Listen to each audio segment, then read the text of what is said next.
स्वागत है आप सभी लोगों को वापस मेरे YouTube चैनल पे आने के लिए। और आपका दीपावली का बहुत बहुत शुभकामनाएं और नया साल आपके लिए उम्मीद करता हूं कि बहुत अच्छा रहे।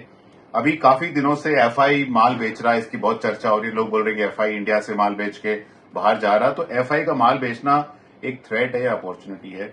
और काफी लोग सोच रहे हैं कि एफआई इंडिया से माल बेच के चाइना में पैसा लगा, लेकिन एक्चुअली ऐसा नहीं है। अगर अक्टूबर महीना हम देखें तो एफआई ने करीब 11 से 12 बिलियन डॉलर का माल बेचा था, मतलब 1 लाख करोड़ का माल इंडियन इक्विटी मार्केट में बेचा था। और उसकी वजह से हमने देखा कि इंडाइस से 7 से 10% अलग अलग सेक्टर इंडाइस ज्यादा गिरे हैं। लेकिन ये एफआई ने खाली इंडिया से ही माल नहीं बेचा है, चाइना से भी 12 से 13 बिलियन डॉलर का एफआई ने माल बेचा है।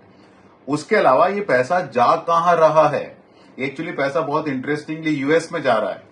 यूएस में 145 बिलियन डॉलर का इनफ्लो हुआ है और उस इनफ्लो में 60 बिलियन डॉलर तो यूरोपियन यूनियन से निकल के यूएसए में गया है और 40 बिलियन डॉलर एशिया से गया है। और उस 40 बिलियन डॉलर में करीब करीब 25-26 बिलियन डॉलर इंडिया और चाइना से गया है, बाकी कंट्रीज से गया है।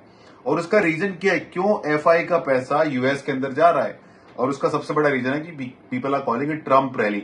लोगों को उम्मीद है कि शायद ट्रम्प इलेक्शन जीत के आए, और अगर ट्रम्प इलेक्शन जीत के आएगा तो कॉर्पोरेट टैक्स होगा, कट होगा, और यूएस इकोनॉमी पर्टिकुलरली कॉर्पोरेट्स को काफी फायदा होगा। इसलिए people are playing that, speculators FIIs are playing that game, इसलिए इसको ट्रम्प रैली बोल रहे हैं। तो हमारे हिसाब से ये अगर एफआई माल निकालता रहे और 6 नवंबर तक कंटिन्यूसली निकालता रहे तो आप लोगों के लिए बहुत बड़ी अपॉर्चुनिटी है। और 6 नवंबर के बाद अगर ट्रंप आता है इलेक्शन जीत के तो भी हमको लगता है कि बहुत बड़ी अपॉर्चुनिटी, क्योंकि एफआई शायद कुछ दिनों तक पैसा और वहां पे यूएस मार्केट में डालते रहे।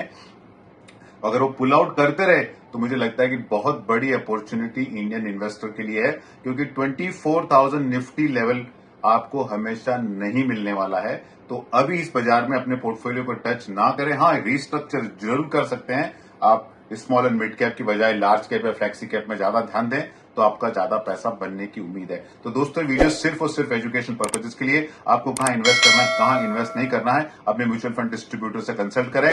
और mutual fund investments are subject to market risk. Please read the offer document carefully before investing.